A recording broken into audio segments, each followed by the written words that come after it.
Welcome to another episode of Deb Marlowes Historical Kitchen. I've changed it to Historical Kitchen instead of Regency Kitchen because, as you guys know, I'm also writing Victorian mysteries with a slow burn romance with the Keir and Levitt mystery series.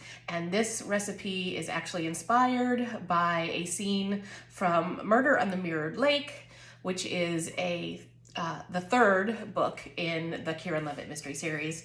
And I was doing some research because I have a scene in Covent Garden in London, and I wanted to know what kind of goodies Cara and Niall, as they kind of steal a moment, would be able to purchase from vendors in Covent Garden.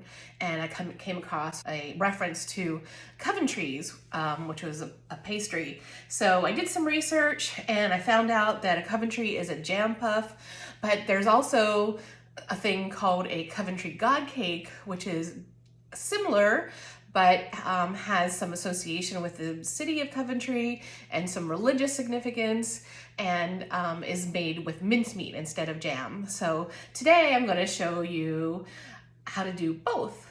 And they're very similar, not that different, and actually not that hard either. So let's get started. So here's the deal on the mincemeat. I really wanted to make both the Coventry godcakes and the Coventry jam puffs for you.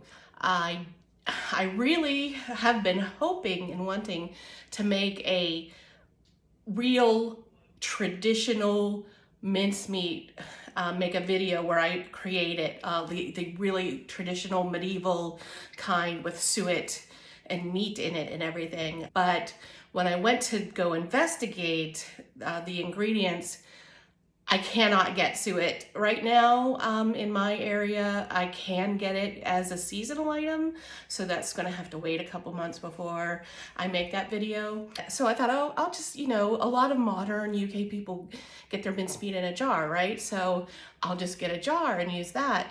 Well, also a seasonal item in North Carolina. So what I've compromised to do is I am making a more modern recipe for mincemeat without the beef and without the suet.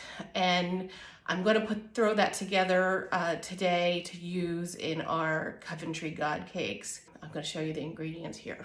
So here I have the ingredients for my thrown together homemade mincemeat. I've combined several recipes, and these are the ingredients I'm using, and I'm going to show you how to do it. It doesn't look actually very hard. It's just a lot of mixing, simmering, and then letting sit. What I've got is a diced green apple. A lot of the modern recipes called for all white castor sugar, but all the old traditional recipes call for brown sugar or dark brown sugar, so I compromised and did a mix. So I've got white sugar and some dark brown sugar because I had it. And then sultanas or golden raisins. This is mixed spice, which is a mix of ground cloves and cinnamon and nutmeg and ginger. And we're going to add that to the mincemeat. And we have some nuts. It called for almonds. I had walnuts. We're having walnuts. Some orange zest, some currants and raisins, and butter. Okay, we're going to start mixing up our mincemeat, and we're going to start with the half a cup of butter, the apple diced small, our sultanas, our golden raisins, our currants and regular raisins,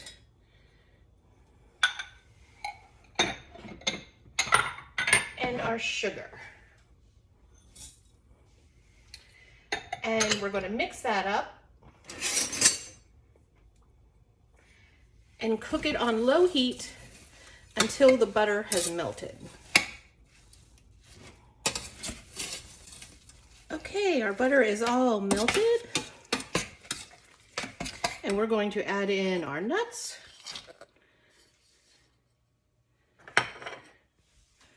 our orange zest, and a heaping teaspoon of our mixed spice. And we're going to stir it up really well.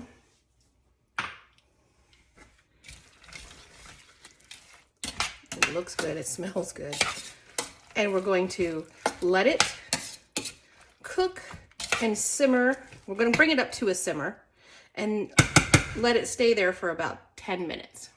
Okay, our mincemeat has simmered for 10 minutes. It smells so good in here. It smells like Christmas. I can totally see why people love this. I haven't tasted it yet, but it smells good. Now, the next thing we're going to do is set it aside and let it cool down for 30 minutes. And then the last step would be to add a cup of brandy, but I don't have any brandy, and many of the more modern recipes said you could substitute orange juice, so that's what I'm going to do after about 30 minutes. Okay, so my mincemeat is cooling, and I am going to start on the Coventrys or the jam puffs while it cools. Now, this is the recipe that I found that kind of sent me on this search for these kind of pastries, because I had done some research and some primary sources I found were listed as available from vendors in Covent Garden in London. And I have seen in Covent Garden where Cara and Niall are off, and I wanted something authentic that they could buy and sit down and enjoy as they steal a moment from their adventures. And I found that mention, and that led to all of this. So I'm going to start with the Coventry jam puffs, and as the name implies, it's puff pastry that we're using. Now, puff pastry was indeed available and widely used in Victorian times. I don't know if you're a big fan of the Great British Baking Show like I am, then you know how difficult it is to make. But since these are my completely amateur videos in my modern kitchen, I am not making my own puff pastry. I'm using the store-bought kind. So this is store-bought puff pastry, which I have rolled out a little and put a little flour on it, rolled it out, and then I want about 10 centimeter or so circles for my puffs. So I found a cup I had that was almost roughly 10 centimeters, and I pressed it into the dough.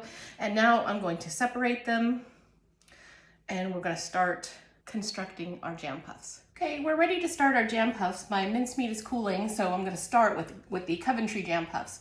And the Coventrys are the mentions I had seen mention of Coventry jam puffs in some primary sources as I was researching what could be available in Covent Garden to buy from a vendor, because in the middle of Murder on the Mirrored Lake, Cara and Niall have a little adventure in Covent Garden, and there is a moment, they steal a moment out of the adventure to stop and have a talk and a pastry. That's what started me looking for the recipe for these. And that's how I found these two separate recipes. So I'm gonna start with the jam puffs. That was what Niall and Cara had in the book. And I've got two different kinds of jam. Black raspberry, because it's my favorite. I love black raspberries. We used to pick them when I was a kid. And I've got some very special, I'm excited about this, fig jam, homemade by my friend Thomas Faulkner, who cans it himself from the figs that he grows in his backyard. So I'm super excited about that. And we're going to start with some of Thomas's fig jam. And I don't want too much because I have to fold over and I don't want it to leak out. And if you haven't read Tammy Faulkner's books, who is Thomas's wife, then you definitely should. She has contemporary, historical, paranormal, something for everybody. Okay, so I've got my jam in the middle, and I'm going to fold it into a triangle. And then push the edges together to seal up. And you can add a little water to the edges. I should have done that. I think I'll do that the next time. Add a little water to the edges to help them seal. And then I'm gonna turn it over and I'm gonna put a little egg wash on. And then I'm gonna sprinkle it with some sugar and place it seam side down on a baking sheet. Okay, I've got my tray full of fig jam and black raspberry jam puffs, and I'm gonna put them in the oven at 425 for 10 minutes. Then I'm gonna turn them so they cook evenly and let them cook for another 8 to 10 minutes, but I'm gonna keep an eye on them and we'll show you how they turn out. Okay, my jam puffs are cooking and I've got my puff pastry circles ready for my Coventry godcakes made with mincemeat.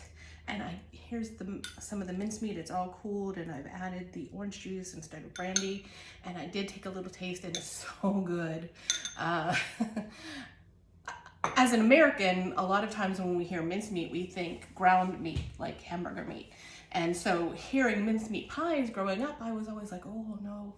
But you know, that's not what it is. It's fruity and citrusy, and with the nuts, it's got texture and all the depth of flavor from the spices and the citrus. It's just really, really good. I'm so excited to, now I know. And honestly, I can't wait to make the traditional kind and see how it's different, but that'll be another video. Coventry godcakes originated in Coventry, England, according to legend, and they were traditionally given from godparents to their godchildren as a blessing. There's some controversy as to when. Some people said they were given at the christening, but obviously the children couldn't enjoy it then. But also that they were given at the New Year for a blessing of good luck, and sometimes some people say they were always given at Easter too. So I'm not sure which is the truth in all there. I couldn't find any consensus, so, but they sound amazing, so we're gonna make them in almost the same way we made the jam puffs. And the fact that we're gonna put a little tablespoon of filling on, and we're gonna make our triangle with our pastry. And in this one, the triangle is meant to represent the Holy Trinity. And also, I've already got my edges watered, so I was ahead of the game this time. But on these ones, you're supposed to cut 3 slices in the top as another symbol of the Holy Trinity. And also what was, apparently there was a tradition that the wealthier you were, the bigger the god cake you gave to your godchild. And apparently that led to some competition. But I do not want to eat a giant one, so I am not making any giant ones. I prefer the little bite size. So, but otherwise, you treat it the same with the egg wash and the sugar, and we're gonna bake it about the same temperature and time. And I'm gonna make a tray and we'll see how they turn out. Okay, the Coventry jam cakes are out of the oven and they smell amazing. I can't wait to taste one. And I've got a tray of Coventry god cakes ready to go in, and we'll see how they turn out at the end. Here they are. They turned out so good. I don't think I made my notches in my jam puffs deep enough. So when the puff pastry puffed, they kind of went away, but they still taste delicious. And this was not too difficult of a recipe either, so either one of them. So if you try it, I hope you enjoy it and send me a pic.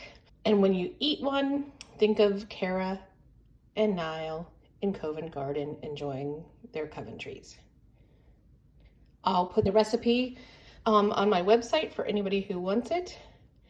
And also, I did want to say that I have leftover mincemeat, and it will keep in the refrigerator for several weeks, so I could make them again. Yay! Thanks!